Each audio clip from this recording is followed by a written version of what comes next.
everyone, it's me. Today is World Suicide Prevention Day 2015. I thought this is the perfect time to talk about what it means to me, kind of the things you can say to someone or not say to someone, what it means to feel suicidal. I just gonna explain it what it means from my perspective. I am someone who knows this feeling of wanting to commit suicide. I've tried it a couple times, and I can tell you that's not a great place to be in. So, what are the signs? My signs are, and this is, I think, most common, but I will tell you. I wrote it down a little bit because I'm a bit nervous, but talking about wanting to die, that's a sign. Talking about feeling hopeless and feel like you have no purpose, no reason to live. Acting anxious and behaving recklessly. Sleeping too little or too much. I often have that I sleep too much and that I have a really hard time getting out of bed. I'm usually isolating myself. Actually, I'm always isolating myself when I feel depressed and really anxious. I also suffer from extreme mood swings then, because normally I am like neutral or I am doing okay, but then I can be okay in the morning and then an hour later I'll have this huge cry session and then be fine again, and then I am very angry. And there's no really like a pinpoint exact moment that I think like, oh, that's because, oh, that's the reason why I'm crying, or that's what made me mad. It's just I feel like I'm all over the place and I feel crazy, like I am going crazy. I also am known to lose interest or try to put things away.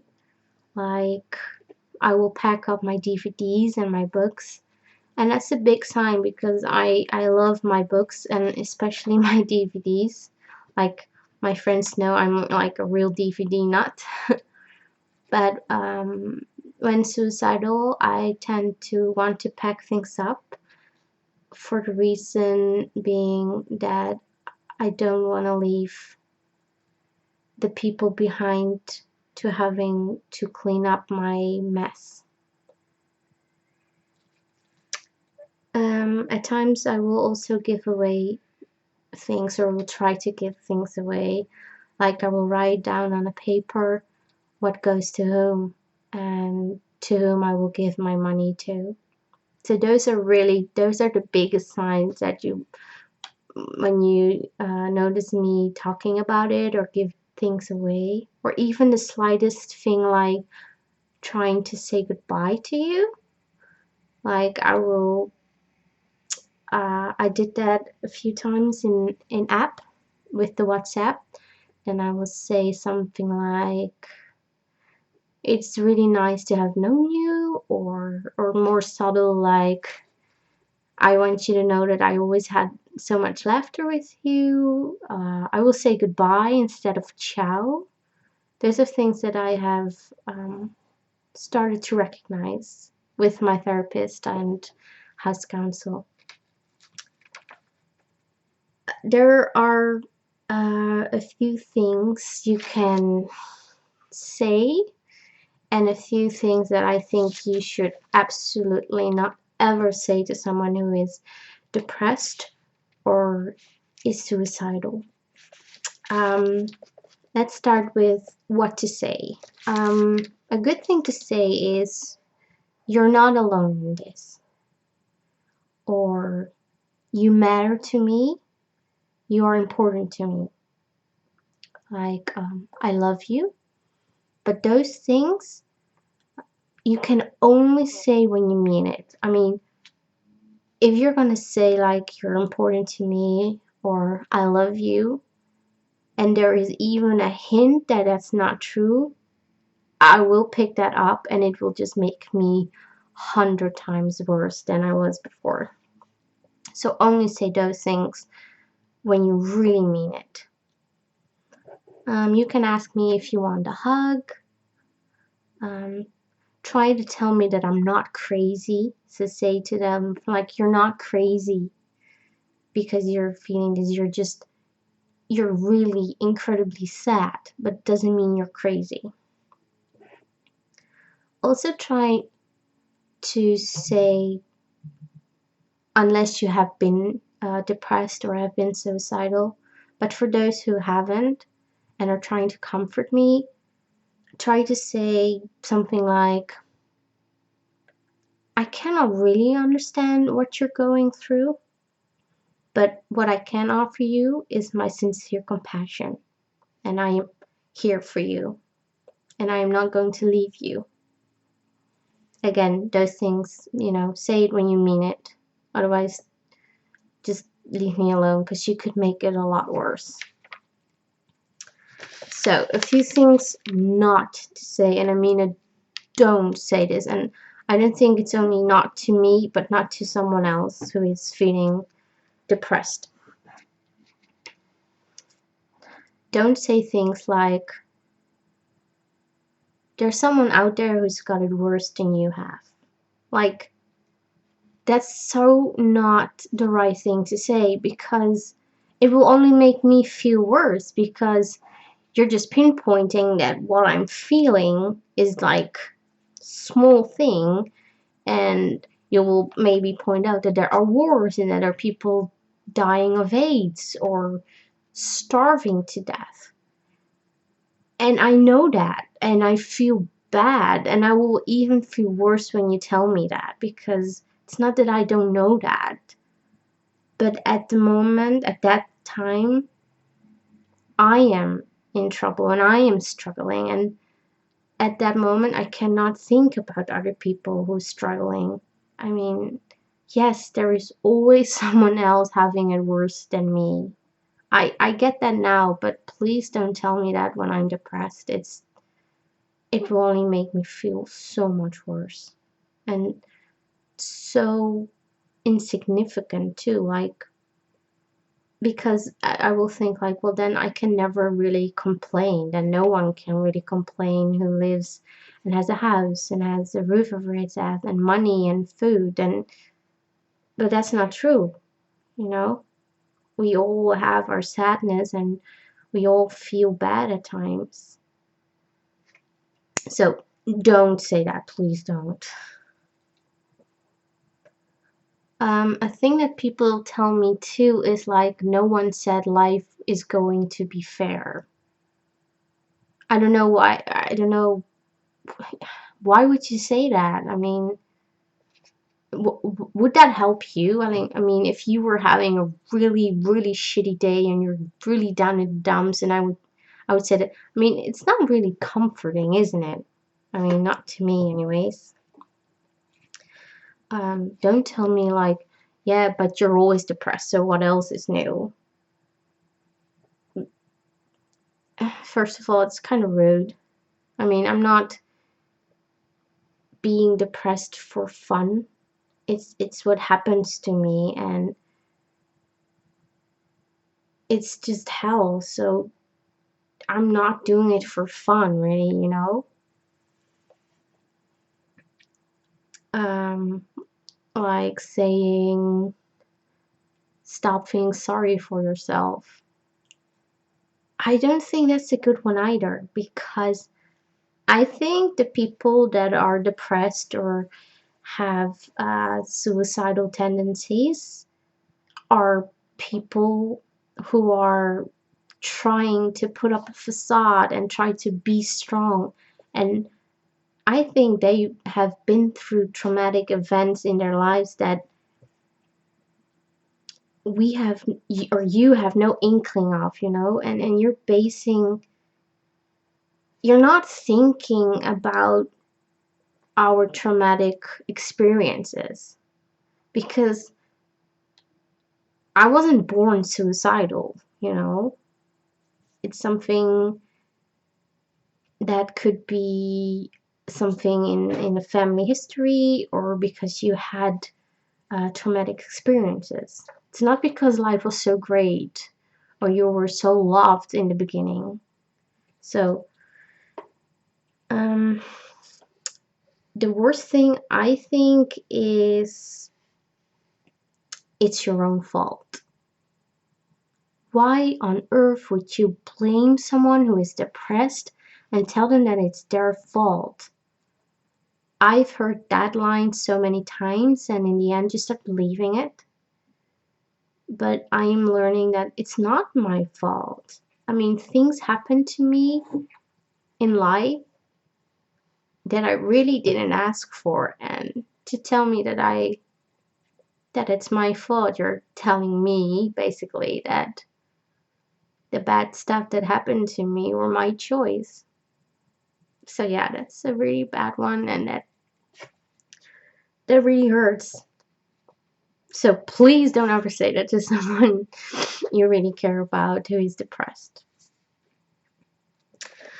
A thing that maybe is also not a great thing to say is, I know how you feel, because I felt a bit blue, or I felt a bit sad too. I have my sad moments, things like that. Depression is not just feeling a little sad. You're not trying to commit suicide because you're just a little bit sad. I mean, when you're a little bit sad, you find a way to get over it. And maybe it takes time too, but depression is not something you can get over quickly. I'm not saying it's impossible, but it takes a lot of time. And to me, I can be depressed several times a year. Um, Sometimes they last like 3 or 6 months, but sometimes they last a whole year. And my longest depression lasted 2 years. And it was such a battle, and I'm kind of amazed that I gone through it. Sadly to say, I feel like I am, after a period of really feeling okay and having had amazing days, really good, anxiety free, and no suicidal thoughts, I am starting to fall into another depression. And I want you to know that when I say that I am falling into another depression, some people think, well, oh, but you are noticing the signs, so you can do something about it. Absolutely, I can try to fight it. I can try not to isolate myself. I'll try to talk. I'll try to go outside and still exercise, walk the boys, things like that. But sometimes, to me, it feels like it's inevitable. Like, no matter what I do, in the end, I will feel this, or I will go through another depression. I've been having depression since I was like a child. So I have no way of knowing whether it's in the family or not, because I'm adopted and we don't have that information. But I have a sister, and I know that she is struggling with life too. But we both had a really tough childhood, and I think it just comes and back and haunts us till this day still. I want to talk about misconceptions. A few misconceptions are people who talk about suicide won't really do it. I can only say that that is not true. I have known someone who talked about it, and that person is no longer alive. So just because someone is talking about it, it doesn't mean that they're not going to do it. Um, Anyone who tries to kill themselves are crazy. Committing suicide is not uh, being crazy. It's because you are so immensely so sad, and it's because of the depression, and it's pure despair. It's a way to stop the pain that you feel, that you have to drag with you every day, everywhere you go, because that's how it feels to me. I can go on vacation, but I still drag the memories and the traumatic events with me. So yeah, it's don't call me or anyone who feels this way crazy, because most of them are even not psychotic or insane when they commit suicide. You know, it's again upset, grief-stricken, depressed, despair. It's a really extreme and a very emotional pain, and they're not necessarily an illness of like a mental illness. It's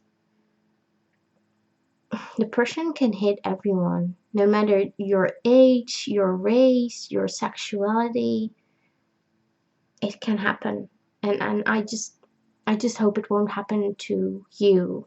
And if it already has happened to you and you're still struggling with it, then I can say I honestly understand you, and I know what it feel like, and you are really really not alone in this. And sometimes that doesn't make things better, but I hope you will find someone. You know, even online, you can you can even chat with me if you want to. I'm always available online a lot, and when I'm not, then I'm going through my own rough patch. But I will answer you always. So if you want to, you can talk to me about it, or you can. I can be someone you can lean on, or only to hear you talk about it, and maybe I can give some insights, and maybe we can share stories. So I just want to let you know that I am here. So back to the misconceptions. If a person or me is determined to kill myself or themselves, nothing is going to stop them. I often feel that way, like if it's gonna happen and I want to do it, or I feel like I have to do it, then um, I will. But what I have noticed, and what I've heard from other people that I've been in therapy with, is that even when they are severely depressed, there are always like mixed feelings about death. And they are wavering there until the very last moments between, wanting to live and wanting to die. And again, most people that are suicidal, like I've been, it's not about death, it's about stopping the pain. And it's an impulse, to end it all. It's when I have it, it's mostly when I'm really so upset, and I have like no way out of it, and I am like, I have to do it. I have to stop feeling this pain. And it's really like they say, like it's despair. It's like such a despair. It's like someone is grabbing you by the throat and squeezing it, and you just want to stop it and just have some peace, because that's what I want, some peace of mind. Also, something that is not true is people who commit suicide are unwilling to seek help. Well, actually, studies of suicide victims have shown that more than half has sought medical help in the 6 months prior to their deaths. So, I mean, come on. I can tell you that I am still around. I have to take medication.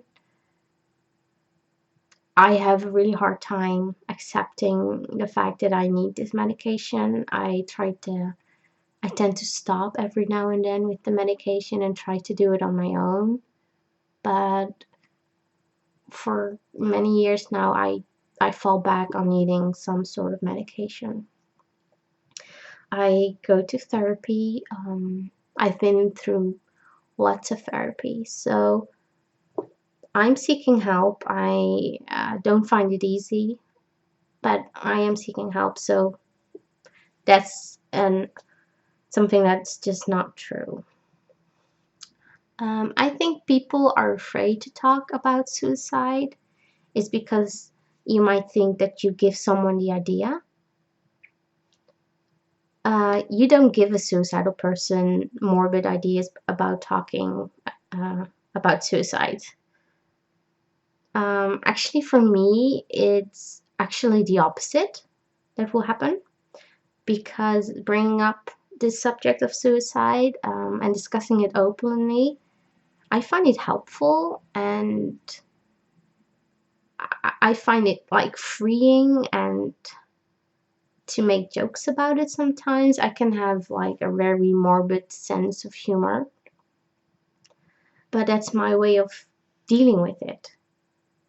So actually not talking about it and pretending that it's not there at all is what makes it really difficult and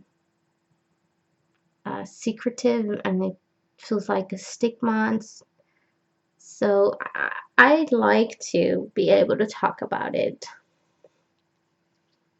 but that's yeah, that's just me. I'm not sure how other people feel about it, but yeah, that's my take on it. Just give me the idea that I can talk about it, and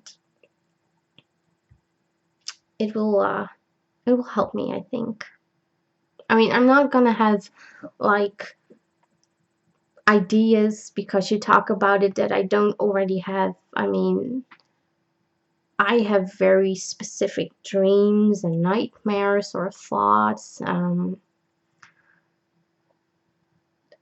I have explored a whole bunch of ideas, so I don't think that you will come up with something that will make me think like, oh wow, that's intriguing, and I should definitely get and take a look into that.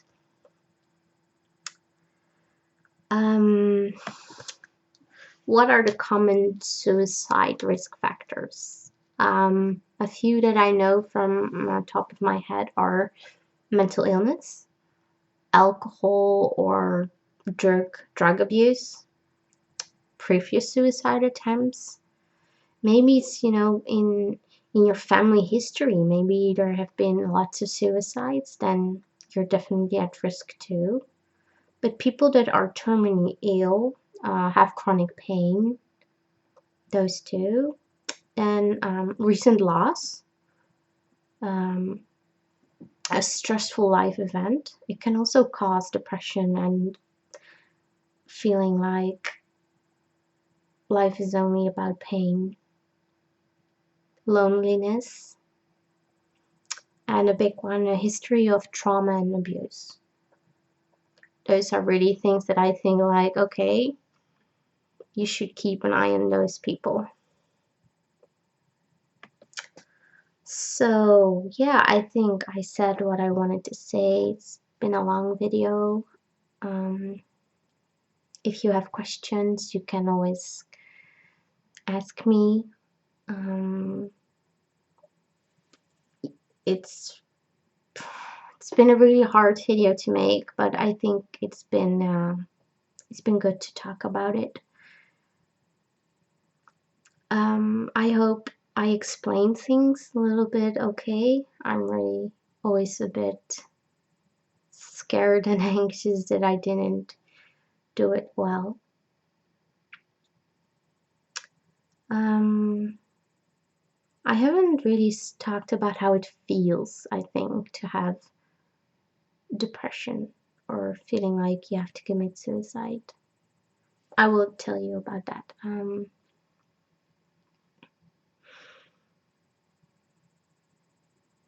I had a tough childhood. I have had abuse happen. I've been neglected. I've been a victim of sexual abuse. I've had actually pretty much every sort of abuse you can think of. I've been abandoned by my biological mother. I lost my adopted mother. She died 6 years ago. That was a big event. I never really properly mourned about it. I'm still not sure if I am mourning her, but I cannot think that those things are not such triggers and reasons why I feel the way I do. And how I feel is, it's difficult to tell because I have a hard time recognizing feelings and emotions due to my autism. But what I do feel sometimes is a profound sadness. Like I see people around me and they're having a life and they are taking it for granted. They have jobs, they have a partner, they get married, they get children. And sometimes I look at that and I feel, sorry, I feel really heartbroken about that because it doesn't look like it's going to happen for me with all of my issues. And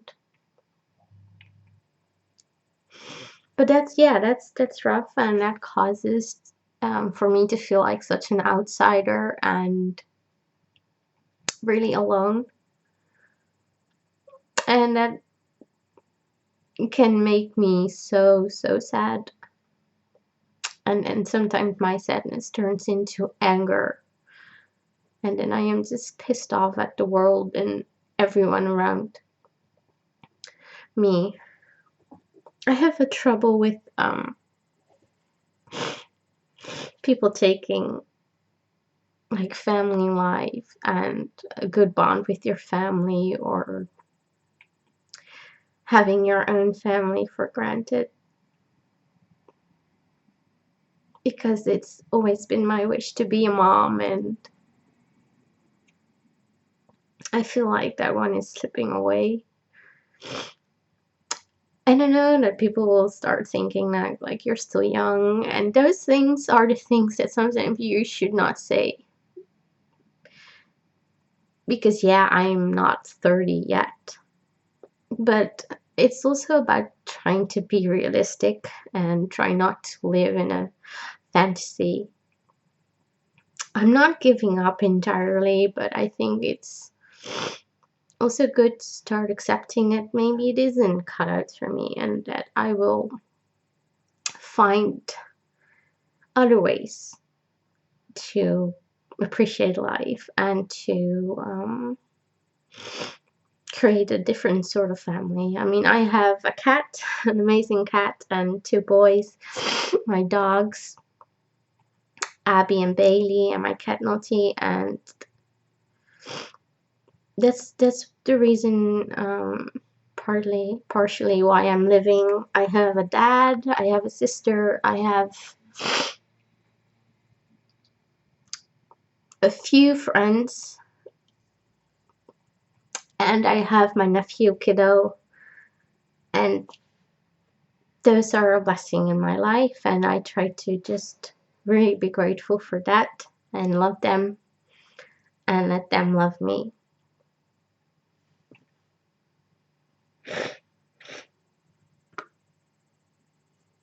So yeah, feeling depressed and feeling like you want to commit suicide is an awful feeling, and I do not wish that on anyone, and not even on my worst enemies and the people that I don't like or people that have hurt me in the past. So depression sucks. Suicide is horrible. All I can say is try to hang in there. Try to remember, for those who are suffering from depression, is that try to think, take it an hour by an hour, a day by day, even a step by step. If you got out of bed, even though you felt like you wanted to stay in, that's a big step. And try to take care of yourself, try to talk, try to seek out help. Do your best. And I just want you to know that if you lose your battle, I want you to know that you're not a coward. And it's not weakness. It's definitely not weakness, because every day someone lives with depression, or every day someone lives with the idea in his head that they have to commit suicide. Every day you overcome that, you're a fucking hero, man. You're a fucking hero in my book. So keep it up. And I hope you don't feel alone. Thank you for listening and looking at this video. It really means a lot to me, and it made me feel like I could talk about it in earnest. You're not alone. Ciao.